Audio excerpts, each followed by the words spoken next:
Uy, espera. A ver. Lo mismo No, pasó con la Paula la otra vez. sí, no, pero ahora no te está rechazando. Ya. Entonces, la clase de hoy día consiste sobre la reforma procesal penal, la que se llevó a cabo en el año 2000 y que era el contenido de la última guía, de la que hicieron la clase pasada, que fue el jueves, si no me equivoco, de la semana pasada. ¿Ya? Entonces, hoy día el contenido es prácticamente el mismo, sin embargo, lo vamos a explicar con mayor detalle, si tienen dudas sobre algunas cosas que leyeron y no entendieron, bueno, ahora es el momento. Yo ese día además les dejé unos links por si querían revisar en YouTube como algún aspecto de la reforma procesal que les causara duda, eran bien explicativos. Eh, Así que, bueno, espero que lo hayan revisado y si no, bueno, ahora es el momento para resolver dudas. ¿Y por qué es importante? Porque ustedes están en edad, o sea, son, bueno, los que ya cumplieron 18 cumplen responsabilidad penal como cualquier persona, pero los que no tienen responsabilidad penal, pues, porque empieza desde los 14 años. Ya. Entonces, haciendo un repasito general, recordamos que la estructura del Poder Judicial era piramidal y estaba basada en tres como grandes como etapas, ¿ya? Sí, como tres grandes etapas. La primera es de los tribunales de primera instancia, que se recuerdan que son tribunales ordinarios en los cuales llega como eh, causas que llega cualquier persona que quiera levantar, que quiera llegar a juicio cualquier aspecto, ya sea civil o penal, debe pasar por los tribunales de primera instancia, ¿ya? Y hay de muchos como aspectos de familia, laborales, de propiedad, etcétera. Y son los que más hay además en el país. Hay muchísimas en la región metropolitana y en cada región hay diferentes tribunales. Luego, si es que una causa no se resuelve de manera satisfactoria para ambas partes en un tribunal de primera instancia, pasamos al de segunda instancia, que es la Corte de Apelaciones, que esta tienen también sedes regionales y también tienen aquí en Santiago, y que en el fondo lo que hace es revisar como nuevos antecedentes, revisa nuevamente como la causa y da una nueva determinación. Y si en esa segunda instancia no hay acuerdo por alguna de las dos partes en la determinación que tomaron los jueces, bueno, pasa finalmente a lo que es la Corte Suprema, que es la Corte Suprema, solo tiene sede aquí en Santiago, y que es el que da la última palabra. En el fondo no hay posibilidades de rebatir una sentencia dictada por la Corte Suprema. ¿Ya? Eso es como brevemente. Ahora, el Código Procesal Penal, estos códigos, recuerden que siempre son emanados a partir del Poder Legislativo. Por lo tanto, todas las cosas que cambian en estos códigos, y recuerden que son códigos que no pueden contradecir a la Constitución, ¿ya? Entonces, cualquier código que requiera actualización o modificación, ¿quiénes son los encargados de hacer eso? El Poder Legislativo, ¿ya?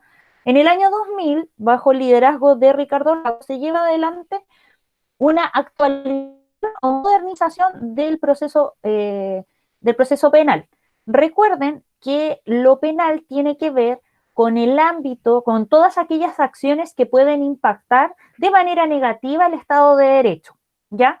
¿Qué quiere decir eso? Hay dos aspectos, como grandes aspectos del Estado de Derecho que nosotros siempre debiésemos como resguardar, y el derecho penal se dedica como a ver que no se cometa delitos. Por una parte, los derechos humanos, por lo tanto, cualquier violación a los derechos humanos debe ser juzgado bajo tribunales penales y bajo lo que dice el Código Penal, y lo otro es el respetar que la Constitución es como el órgano más importante y por lo tanto todos debemos respetar de la misma manera lo que dice la Constitución. Alguien que infrinja eso y por lo tanto pase a llevar la Constitución o pase a llevar los derechos humanos, está pasando a llevar parte importante de lo que son las bases del Estado de Derecho, ¿ya? Y eso, por lo tanto, ¿quién lo juzga? Bueno, tribunales dedicados a lo penal, ¿ya? Eso es como algo que habíamos dicho en la clase anterior, pero es conveniente volver a repetirlo.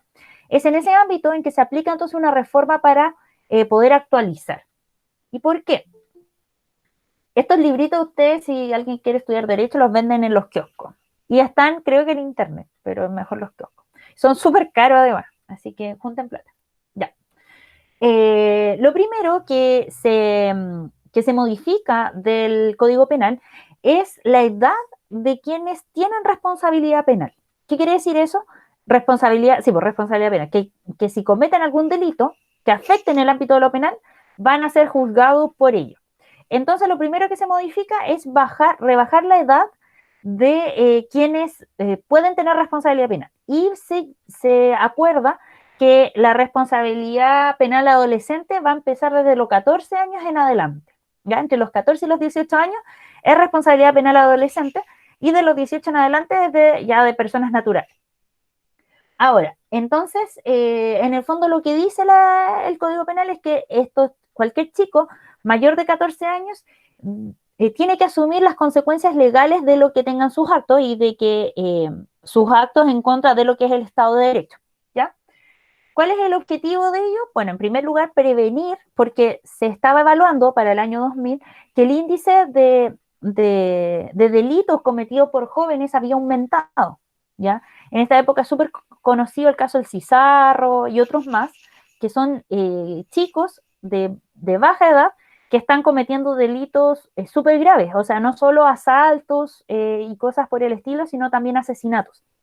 Entonces, y que son bandas lideradas por adultos, pero cuya ejecución del delito son jóvenes, porque hasta ese momento los menores de 18 años no tenían responsabilidad penal. ¿Qué quería decir eso? Que si cometían algún delito, no debían ir a tribunales a nada, no les pasaba absolutamente nada, ¿ya?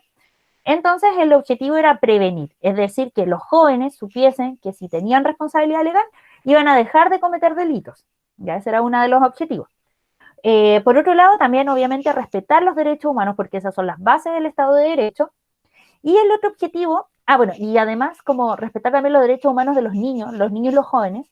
Entonces, porque Chile, recuerden que está suscrito a ese tipo de tratados, no solo a los derechos humanos como carta fundamental, sino a una serie de otros tratados internacionales que respeten, por ejemplo, los derechos de los jóvenes y los niños. Y finalmente, lo que buscaba también es que, bueno, quienes cometieran el delito lo pudiésemos reinsertar socialmente, ¿ya? Porque se comprendía que esos chicos estaban en situaciones de vulnerabilidad y que por lo tanto era súper complejo como que ellos, o sea, se decía que si en el fondo no se ponía alto a estos comportamientos en edad temprana, lo más probable es que toda su vida, por lo tanto, iban a dedicarse a temas de delito. Ya esos eran como más o menos los análisis que se hizo. Y por eso se impulsó esa edad. Muchos sectores en esos momentos de la sociedad estuvieron en contra de esta medida porque se consideraba que pasaba a llevar los derechos de los niños. Sin embargo, igual fue aprobado.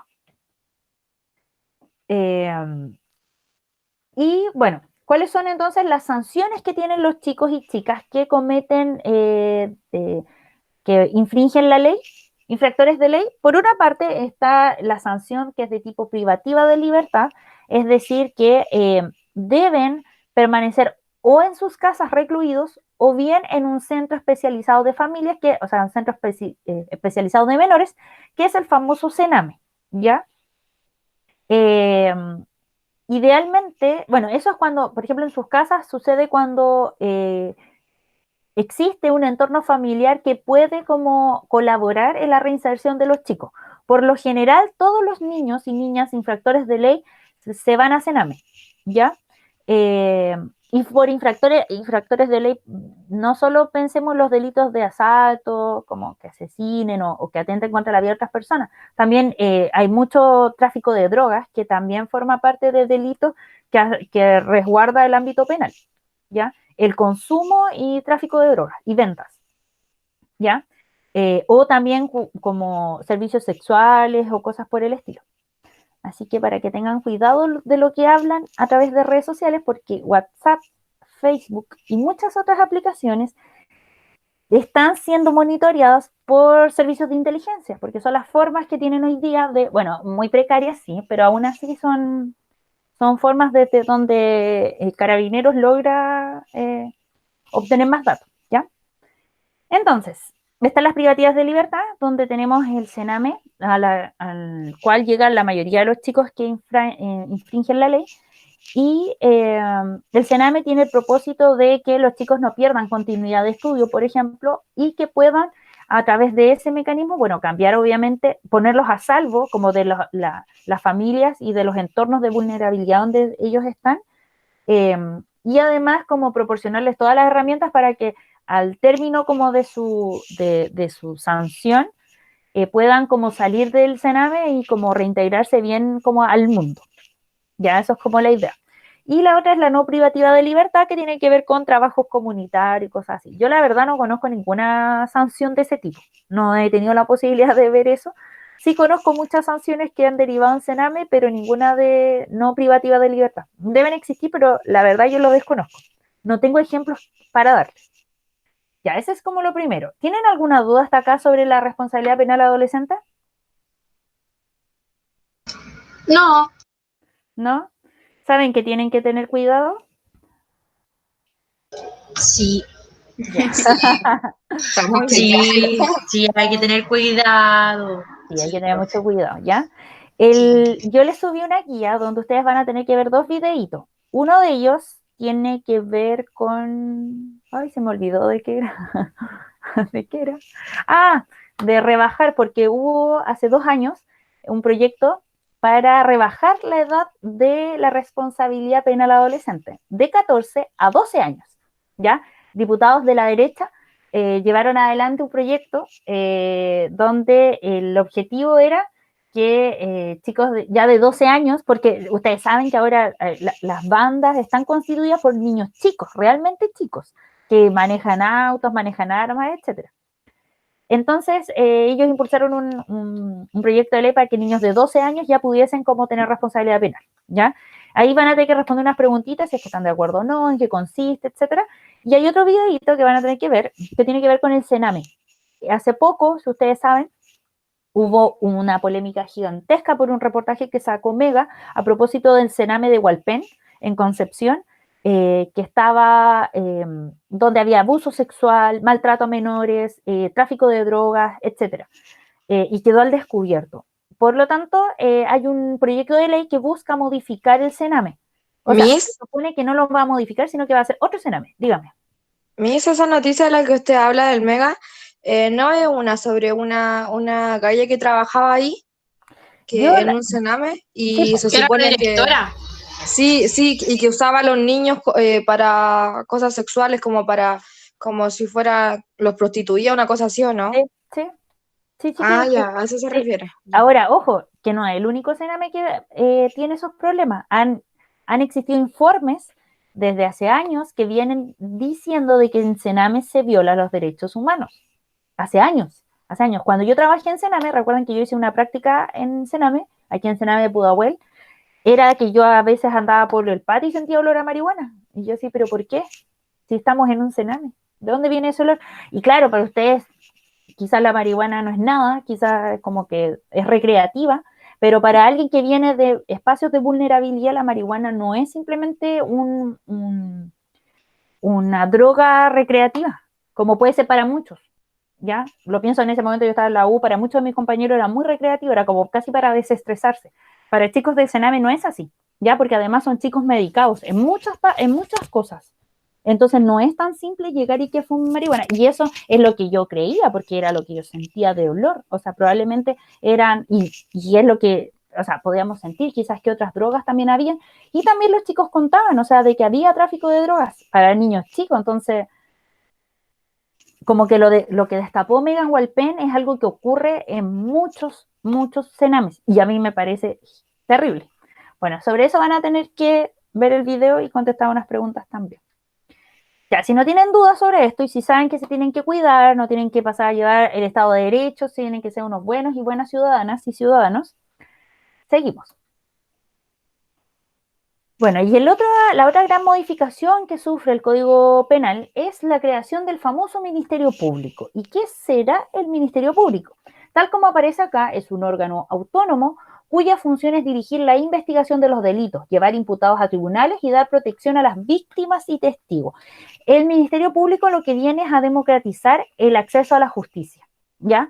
Porque si bien nosotros tenemos la impresión de que la justicia no es democrática, porque muchas veces sentimos que, por ejemplo, hijo de Hernán Larraín mata a una persona curado él en su auto y queda libre, uno dice, pero pucha, parece que la gente que tiene plata siempre tiene la justicia a su favor, parece, porque no es tan así. Imagínense para esta época en que las víctimas o victimarios de bajos recursos no tenían ninguna posibilidad de que alguien los defendiera. No tenían ninguna posibilidad de que hubiese un abogado que los pudiese defender, y además los jueces, con todos los sesgos que pueden tener, eran quienes tomaban decisiones. Ya hemos visto cómo actúan ciertos jueces cuando tienen visiones súper sesgadas y tratan de delincuentes o estereotipan a las víctimas o a los victimarios por sus condiciones sociales o por ser mujer, por su condición de género. Para el caso de la Nabila Rifo, yo creo que les he contado, hubo jueces que por el solo hecho de que ella era mujer presumían de que era coqueta, de que ella se dejaba hacer ciertas cosas. Entonces, por todos los estereotipos patriarcales que existen, habían jueces que tenían esa visión. Si hubiésemos estado en el antiguo sistema procesal, es probable que esa visión como sesgada de los jueces hubiese impactado más negativamente en el caso de Nabila Rifo, por ejemplo, porque hubiese sido en ellos mismos quienes hubiesen investigado la causa, mientras que ahora aparece lo que es el Ministerio Público y se democratiza y se descentraliza además, ¿ya? Entonces, ¿cómo era el antiguo sistema? Tal cual lo vemos en la tele, ¿ya? Tal cual lo vemos con la doctora Polo. La doctora Polo recibe, y bueno, yo veo a la jueza en realidad, hace rato que no veo a la doctora Polo, no sé si se habrá actualizado, pero ella escucha las partes, escucha los argumentos, le llegan documentos que ella los lee, ¿ya? Como con indicaciones sobre, no sé, pensión alimenticia, lo que sea. Depende de la hora, porque la doctora Polo tiene horarios de tipo de juicio, unos más subidos de tono en la noche, otros más piola durante el día. Bueno, más allá de eso, la doctora Polo es la que se encarga de investigar como de qué se trata el problema. Claro, caso cerrado Prime. Es ella quien se encarga como de investigar todo. Es ella quien recibe el testimonio de ambas partes, ella además escucha a los testigos y es ella quien toma la decisión. Si se fijan, todo el poder lo concentra ella. Por eso, bueno, es la reina de la justicia en Miami y en América Latina. Y la jueza hace lo mismo, pues. Yo veo a la jueza, así que yo doy fe que la jueza, y además a veces escucha a la psicóloga, entonces, pero ella toma la decisión. Ella toma todo. ¿Cómo? Entonces, por lo tanto, el antiguo sistema procesal, el juez es quien se lleva a cabo todas las etapas del proceso. Y ustedes quizás a veces deben tener la impresión, porque yo no creo ser la única, que a veces la jueza o la doctora Polo son medias sesgadas, tratan de ser súper abiertas de mente, pero a veces como que yo encuentro que se pegan comentarios súper nada que ver. Y a veces pienso que las decisiones que toman son un poco sesgadas, que quizá podrían ver otros elementos de repente para tomar sus decisiones. Ya, esas cosas pasaban. Por ejemplo, si la doctora Polo fuera súper mala jueza y odiara a los pobres, podría decir que, no sé, pues, que como pasó para cuando mataron a este chico en el estadio Monumental, que se asocia alcohol, barra brava, delincuencia, como que se hace esa asociación. Ya, eso pasa en muchos jueces. Y eso puede determinar las decisiones que toman. Ya, el Daniel me pregunta que si yo encuentro que la doctora Polo es una buena juez. Es que hace rato que no la veo. La verdad es que yo no estoy de acuerdo con que existan este tipo de programas. A pesar de que creo que enseñan, podrían enseñarlo de otra manera. Ya, me gusta más la jueza, por eso yo la veo. Me gusta más la jueza en los enfoques que tiene y las decisiones.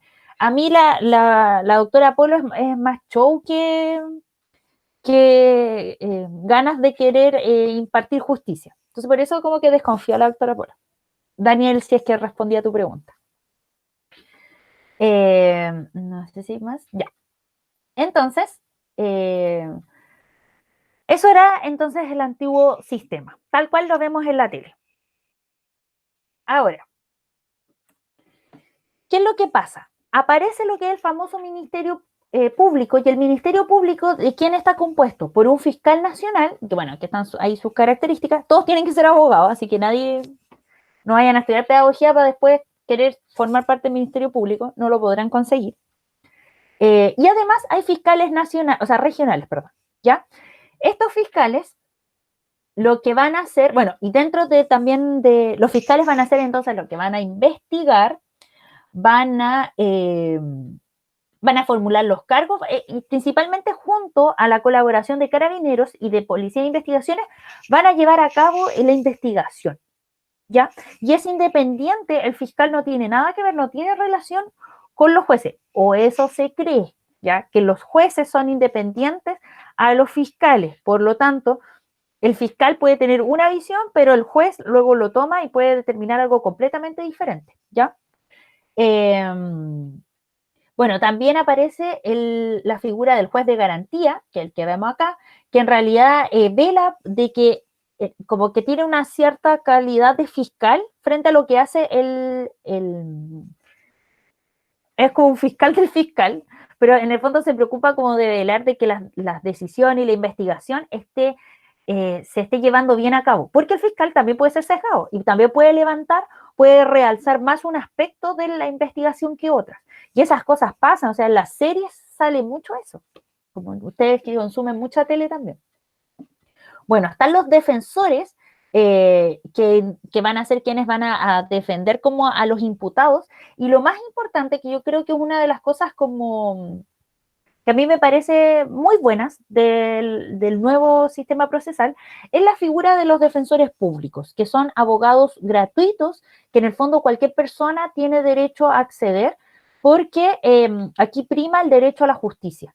Y el derecho a la justicia implica que toda persona, independiente de su condición económica, tiene derecho a ser defendido por alguien como competente en el área, ¿ya? Entonces, hay mucha gente, yo tengo varias ex compañeras del colegio que estudiaron Derecho y se han dedicado a eso. Lo encuentro como muy noble de sus partes, porque de repente podían ganar mucha más plata en un bufete de abogados, pero se dedican a ese ámbito. Y normalmente, ¿quiénes son los que no tienen plata para eso? Bueno, los que van evidentemente a la cárcel, ¿ya? Son gente, y normalmente los victimarios. O, por ejemplo, las mujeres, no sé, pues, que tienen como espacios como de violencia intrafamiliar, se les insiste en que sigan adelante con la denuncia, porque tienen posibilidad, independiente de que no trabajen y no reciban un sueldo, tienen el derecho por ley de acceder a una defensoría, ¿ya? Y eso a mí me parece súper bueno, porque independiente si tú fuiste víctima o victimario, necesitas ser defendido. Y por lo tanto, el juez lo único que hace es, luego de una investigación que le presenta el fiscal, que es resguardada por los jueces de garantía, toma determinaciones. Entonces, el juez no se involucra con el caso. Además, algo que pasa mucho, chiquillos y chiquillas, es que, o que pasaba antiguamente, es que en la investigación tú tomáis bando, porque te encariñáis a veces más con el caso de alguien que con el caso de otra persona.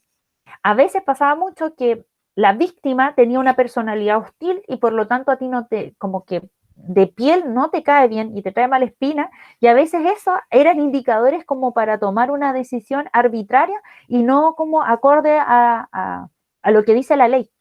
Ya esas cosas pasan porque somos humanos. Entonces, lo que trata de hacer esto es como fragmentar los pasos para poder tomar una determinación, porque al final esto tiene un impacto tremendo, o sea, es de una persona que puede irse a la cárcel por muchos años, ¿ya? Y eso. Y además, lo otro también que es importante y que se diferencia de los programas de televisión es que en el antiguo sistema procesal eran cerrados los juicios, y además casi todas las cosas eran en base a papel. Hoy día ya hay un sistema súper pro como digital metido en el sistema procesal, y además son instancias públicas, ¿ya? Entonces pueden ustedes ir algún día a ver si tienen ganas. ¿Alguien tiene alguna duda hasta acá con lo que hemos dicho? He dicho. Si no, ustedes no pueden ni hablar. Tienen este monopolio de la palabra. ¿No? ¿No tienen ninguna duda? No, está todo claro. Ya, súper. ¿Quién me habló? Escuché una voz diferente. ¿Qué? No, El Martín. Ay, Martín, hola. Miss, Martín, dígame. yo tengo una duda, pero no sobre específicamente esto. Se ¿Ya? supone que hoy día tenemos plazo hasta las 12 del día, o sea, 12 de la noche, Del día ya para, no pasó. para mandar las 3 guías, ¿cierto? Para Exacto. que, y el requisito sería las 3 guías completas para poder acceder a que te la evalúen. Exacto. Ahora, si tiene una media incompleta, igual se la voy a revisar. Igual te voy a Ah, ya, cancelar la nota. ya. Sí. Ya, Sí, lo gracias, que me Miss. manden hasta hoy día a las 12, con respecto a esas evaluaciones, yo se las voy a revisar. Ya, gracias, Miss. Ya. ¿Alguna otra pregunta, chiquillos, chiquillas? ¿no? Porque si no es así, damos por concluida esta primera parte que era expositiva, que seguramente ustedes, por eso no tienen dudas, porque ya lo vieron todo en la guía y les quedó clarísimo.